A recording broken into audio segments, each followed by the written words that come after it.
السلام علیکم ورحمۃ اللہ وبرکاتہ۔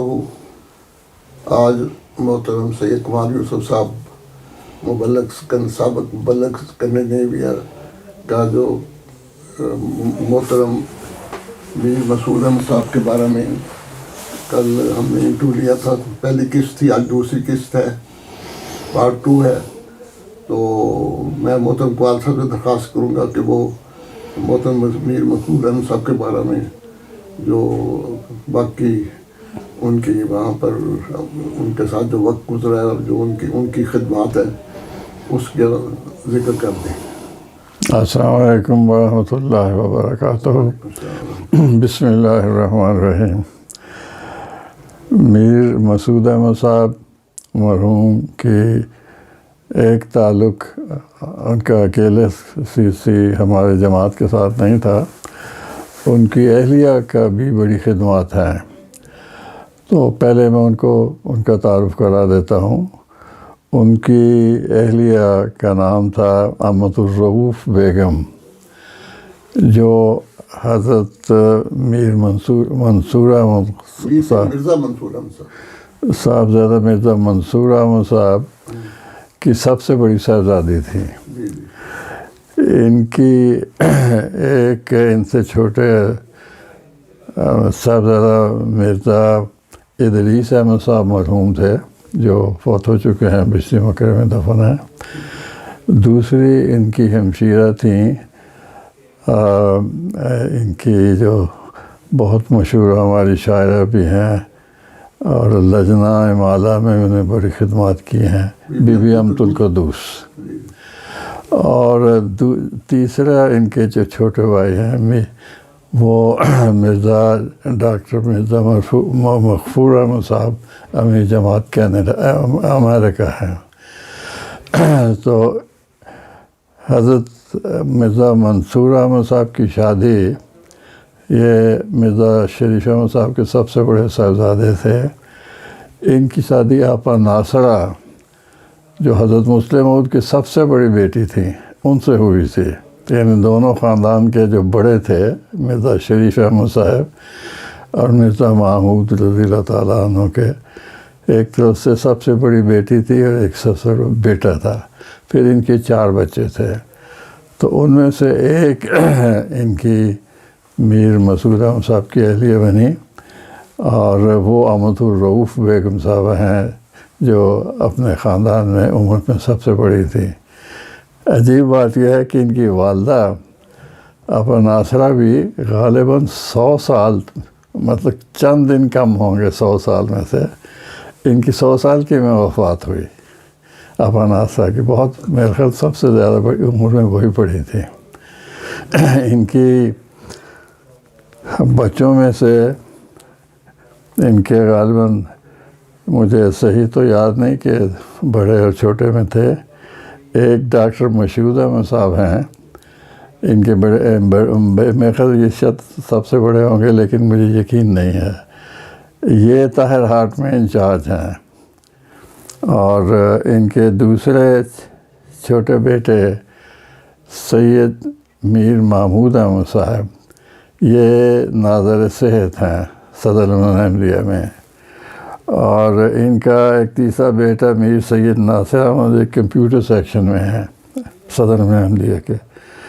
اور اسی طرح میر سید خالد احمد شاہ صاحب، یہ امریکہ میں کہیں کسی کام پہ ہیں۔ یہ ان کا چھوٹا سا خاندان ہے۔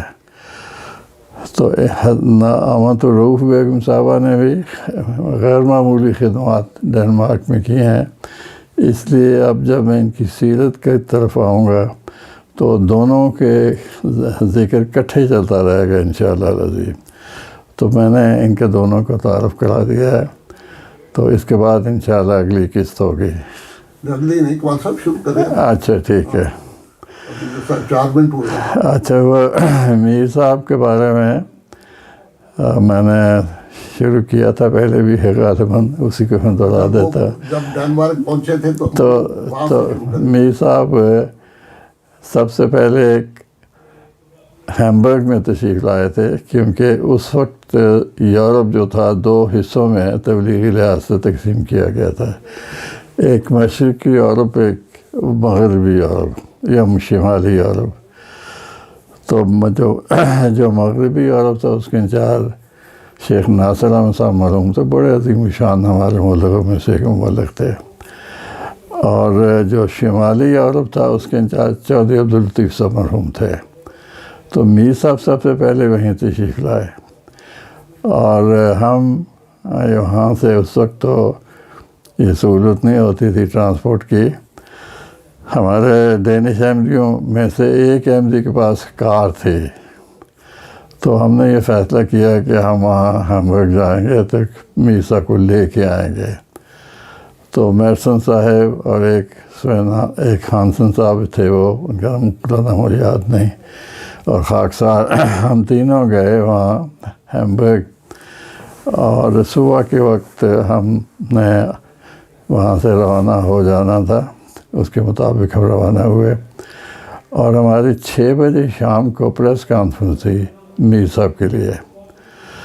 تو جب ہم وہاں سے چلے تو راستے میں ایک کیا کہنا چاہیے، سمندر میں سے گزرتی تھی بوٹ، فیری گزرتی تھی، اور اس کے لحاظ سے ہم نے وہاں سے اس فیری پہ کراس کر کے تو ڈنمارک پہنچ جانا تھا. لیکن ہوا یہ کہ جو ڈرائیور تھا وہ غالباً کوپن ہیگن سے باہر، اس نے کبھی ڈرائیو نہیں کیا تو وہ راستہ بھول گیا. اور جب ہم فیری پہ پہنچے تو وہ جا چکی تھی. اب مسئلہ یہ تھا کہ ہم نے اناؤنس کر دیا ہوا تھا کہ اتنے بجے 6 بجے ہمارے مشن ہاؤس میں میر صاحب کا انٹرویو ہوگا.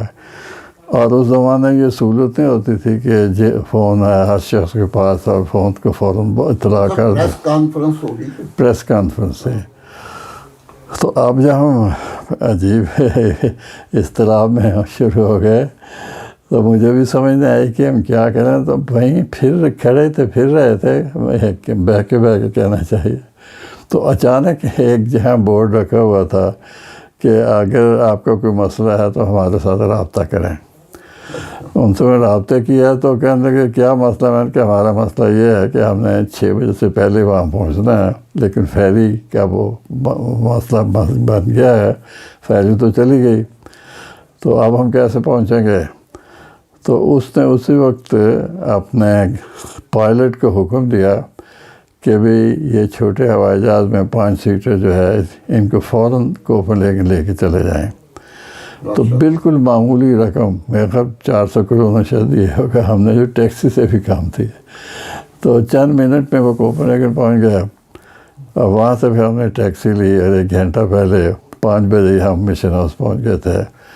تو میر صاحب کا ماشاءاللہ بہت ہی کامیاب پریس کانفرنس ہوئی، سارے اخباروں میں اس وقت بات ہوئی. تو پہلے دن سے ہی صاف نظر آ رہا تھا کہ حضرت صاحب نے جو دعائیں اپنے خاندان کے لیے کی ہیں اس کا عملی اظہار ساری زندگی ہوتا رہے گا اور بار بار ہوتا رہے گا. تو اس میں ہمارے لیے بڑے تعجب کی بات تھی کہ اتنی آسانی سے ایک بڑی مشکل ترین مسئلے سے ہم آسانی سے چلے گئے. میر صاحب میں بہت ساری خوبیاں تھیں. سب سے پہلا مسئلہ تو تھا زبان سیکھنے کا. ویسے تین زبانیں ہیں فن لینڈ میں، سویڈن میں، ڈنمارک اور ناروے میں. یہ تینوں زبانیں جو ہیں یہ بیس کرتی ہیں آئس لینڈ کی زبان پہ. وہ اس زبان کے ساتھ یہ نکلی ہوئی ہیں. اور ان میں کوئی مشکل زبان تو نہیں ہے، نہ گرامر کے لحاظ سے، نہ بولنے کے لحاظ سے، کسی لحاظ سے. لیکن دینش زبان بولنے کے لحاظ سے بہت ہی مشکل ہے. یعنی لکھی ہوئی تو بالکل نارویجن کے زبان کے قریب ہے، ایسا کوئی مسئلہ نہیں بنتا. لیکن جب وہ بولی جاتی ہے تو اس کا ہر لفظ اتنا مختلف ہوتا ہے دینش سے، سویڈن سے، سویڈش سے اور ناروے سے، کہ اسکینڈینیوین بھی سمجھ نہیں سکتے جب وہ بولی جاتی ہے. تو میر صاحب کو نے دینش پڑھنی شروع کی پرائیویٹ ایک ٹیچر کے ساتھ. اور میر صاحب کو جو بھی سبق ملتا تھا وہ جیسے بچے پہاڑے یاد کرتے ہیں نا سارا دن، اس وہ ہر لفظ اس کو آ کے گھر میں دہراتے تھے اور بولتے جاتے تھے سارا دن. اس کا نتیجہ یہ تھا کہ بڑی تھوڑے عرصے میں میر صاحب نے تلفظ کی ادائیگی میں کمال حاصل کر لیا. اور پھر جو میر صاحب کی طبیعت میں مزہ بھی تھا، وہ پھر جو پرانے احمدی جو کئی سال پہلے ڈنمارک آئے ہوئے تھے ان سے پوچھتے تھے کہ بھئی یہ بتائیں یہ روٹی کو کیا کہتے ہیں ڈینش میں. اب روٹی کا لفظ عام ہے جیسے بریڈ ہے انگریزی میں، لیکن جب بولا جاتا ہے وہ اتنا مشکل ہے وہ لفظ بولنا، تو ہر شخص پہ کہتا جی یہ تو بڑی سمپل سی بات ہے، وہ فوراً وہ لفظ بریڈ بولتا ہے. تو میر صاحب کی ہلکی سی ہنسی آ جاتی تھی، بڑے محظوظ ہوتے، کہتے ہیں نہیں اس کا یہ تلفظ درست نہیں ہے، اس کو ایسے ادا کریں. اور وہ ادا کرنا اتنا آسان نہیں تھا. بہرحال اللہ تعالیٰ نے آپ کو توفیق دی کہ بہت اعلیٰ دینی زبان میں آپ کو عبور تھا جب بھی بولتے تھے. گو اکثر تقریریں انہوں نے انگریزی میں کی اور انگریزی کی تقریر بھی وہ لکھ کے کرتے تھے، لیکن گفتگو میں وہ اچھی خاصی بہت اعلیٰ قسم کی ڈینش بول لیتے تھے. تو دوسری میر صاحب نے جو ابتدا کی وہ میں نے پہلے پیش کی ہے کہ میں خود نہ مجھے اب بھی نہ کھانے پکانے میں کوئی دلچسپی ہے، نہ کوئی شعور ہے، نہ کوئی درک ہے. اور میں اس وقت ناشتہ بھی ریسٹورنٹ میں کرتا تھا، لنچ بھی ریسٹورنٹ میں کرتا تھا، شام کا کھانا بھی ریسٹورنٹ. مجھے کوئی چیز بنانے میں شوق بھی نہیں تھی. دوسرے چونکہ شروع میں جو ہمارا بجٹ بنایا گیا تھا وہ اتنا تھا کہ آپ کسی فیملی کے کمرے میں، یعنی فیملی کوئی اور رہ رہی ہے، ایک کمرہ ان کے کم سے ہائر کر سکتے تھے، اور اس میں شرط یہ ہوتی تھی کہ آپ باورچی خانہ استعمال نہیں کر سکتے. خیر مجھے تو ویسے بھی نہیں کر سکتا، لیکن بہرحال جب میر صاحب تشریف لائے تو اس وقت ہمارے پاس ایک سیلر تھا، یا یہ کہنا چاہیے کہ گودام تھا. اس میں چھوٹی سی ہاٹ پلیٹ تھی.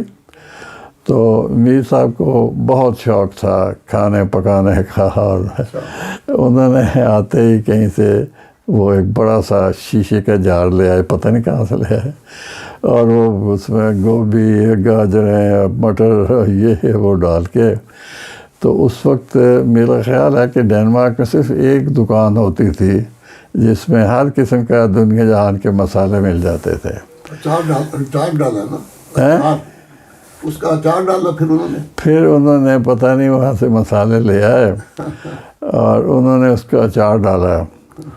تو فرمانے لگے کہ یہ اچار جو ہے نا 4 دن میں بن جائے گا. میں کہا ٹھیک ہے.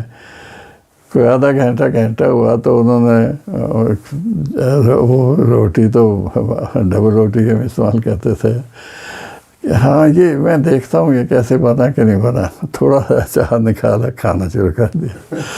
پھر ہر گھنٹے 2 گھنٹے کے بعد وہ ٹرائی کرتے تھے. تو اس وقت تو خیر میرے ساتھ ان کی بے تکلفی نہیں تھی، لیکن بعد میں کہنے لگے کہ مجھے بہت بھوک لگتی ہے، میں صبر نہیں کر سکتا.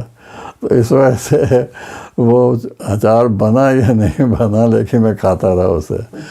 تو اس کی پھر میرے پہ مہربانی ان کی یہ ہوئی کہ وہ پھر کھانا بناتے تھے ڈیلی اس چھوٹے سے چولہے کے اوپر، اور پھر مجھے بھی قسم کے وہ کھانے جو انہوں نے سیکھے ہوئے تھے. اور اکثر یہ کہتے تھے کہ دیکھیں یہ پیاز جو ہے نا اس کو ایسے گول کاٹتے ہیں، اور مجھے اس کو کاٹنا حضرت مول میں انہوں نے سکھایا ہوا ہے. اور بڑے نسخے ان کو یاد تھے. اور پھر وہ ان کو خط بھی تقریباً ایروگرام روزانہ ہی ملتا تھا ربے سے. تو میں ان سے پوچھتا تھا کہ میر صاحب یہ روزانہ کیوں خط آتا ہے؟